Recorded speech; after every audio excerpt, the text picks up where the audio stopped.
Does your third generation 4Runner 96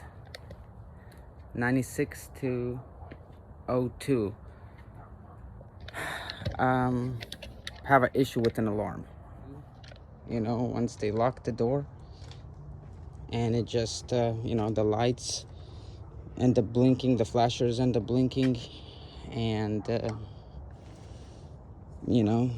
the alarm won't stop going off, waking up the neighbors, pissing everybody off, pissing you off.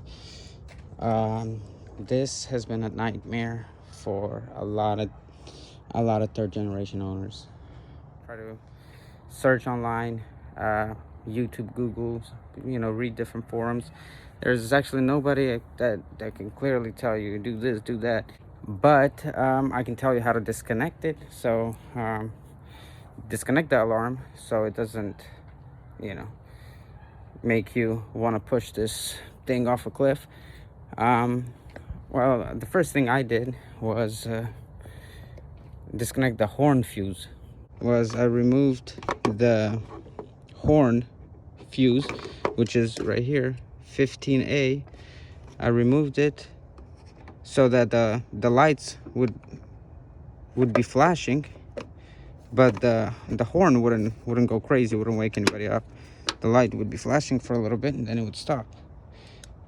So that's the first thing I did, because I didn't know what else to do. I seen this little wire going over here and I'm like, what does this do? I mean, this is not electrical seats. What is this for? So I was curious, started looking at the bottom over here, put my hand underneath, and I pulled out a box like this, and I was like, what is that? So I kept on pulling it out, and pulled up another box, and I'm like, whoa, what is this? And then looking at the sticker, it says keyless 4Runner. So it looks like that's the thing that, the alarm that dealership puts up. So, and then on one of the boxes, it's not this one is the main one for the keyless. Yeah, there is a little blue button, green button. See, a little green button? Yeah, so let me remove this real quick so you can see what's on the inside. It's a little bit hard to record and remove this at the same time, so just give me a second. I'm gonna show you what's on the inside. So, reset the button, but if that doesn't fix it, then just keep this box unplugged and everything, all the wires associated with this box unplugged. Yeah, so it looks like this one is just for that alarm. So when I looked at it, I didn't see anything broken, didn't see anything out of place. And see this green button right here? This green button, it actually presses. See? I don't know if you hear that, but so I pressed it and held it for like 30 seconds. I know in a lot of electrical things, like the computer or whatever, if you hold it, you gotta press it for like 30 seconds for it to reset, or even your phone. There's a regular turning off, turning on, and then there's a hard reset, which is like you hold the power button for like 30 seconds at least to get all the powers, and juices out so that it can start again. Reset. All right, so that's what it looks like inside. So, if you reset it and your alarm doesn't fix itself and it still goes nuts and wakes everybody up, it pisses you off, then just unplug this box and you'll be fine. You just, you won't have your alarm. And I know a lot of third generation owners don't care about the alarm. So yeah, I'm gonna plug this back in now that we have pressed that green button for 30 seconds or longer, and put it back and we will give it a try. Hopefully it will, you know, fix the issue.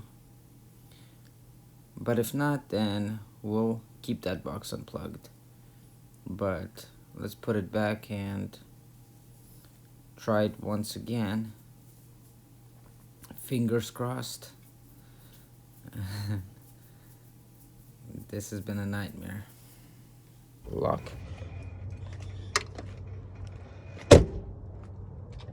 Okay, see the window's so dirty. Oh, you see that red button? Crap.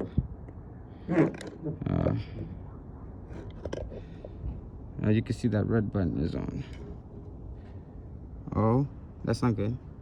Well, yeah, I have a feeling that alarm is gonna go on again. I'm pretty sure nothing was fixed, and I plugged the box back in. Now let me try to unlock and let me see what it does.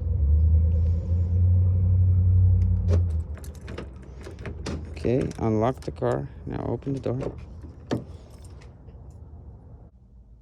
But that thing is blinking.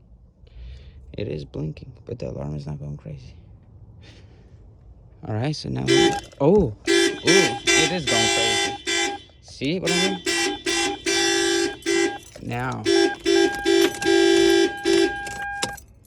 Now that's how you turn it off. See, you would have to do that constantly, day and night, and now you see why it would piss people off. Okay, so yeah, resetting it doesn't help. This whole alarm is screwed. I don't know what the hell is the deal, but I'm just gonna unplug it. Come on. Yeah, so what you do is just press on this little one to release it, and press on this one on top, release it, and then, you know, there you go. And this is your keyless security alarm, whatever. I'm just gonna put it under the seat above the carpet. And the other one, this one is important. Don't unhook this one, otherwise your car wouldn't start. And I could show it to you guys. Record and do this at the same time. Okay, if you remove this one, see, now I have nothing plugged in. Now if I want to go and start the car, nothing. It doesn't do nothing. Remove any wiring associated with that box. Everything. So now this has to be full on by itself, you know. It has to be completely separated from this. If you keep this one in, you know, it's not gonna fix the problem. Your alarm will go on still, you know, because the car knows something is up. There is, you know, no alarm, or there's some wires messed up, or, you know, there is some power going into it, which is going to cause the alarm to go on. So unhook it completely, let it be, put it back underneath. Well, we're going to put this one back underneath as well, but just,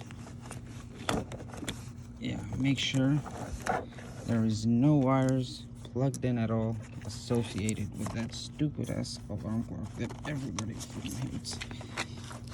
Yeah. Take it off. I hope that, hopefully, your car's alarm is located in the same location as mine, but this box right here. So yeah, make sure there is no wires at all that were plugged in here that are somewhere still connected to something else. That's gonna cause all the problems. So now, yeah, now the problem should be fixed. What you do, lock the door. As you can see, there is no red light anymore.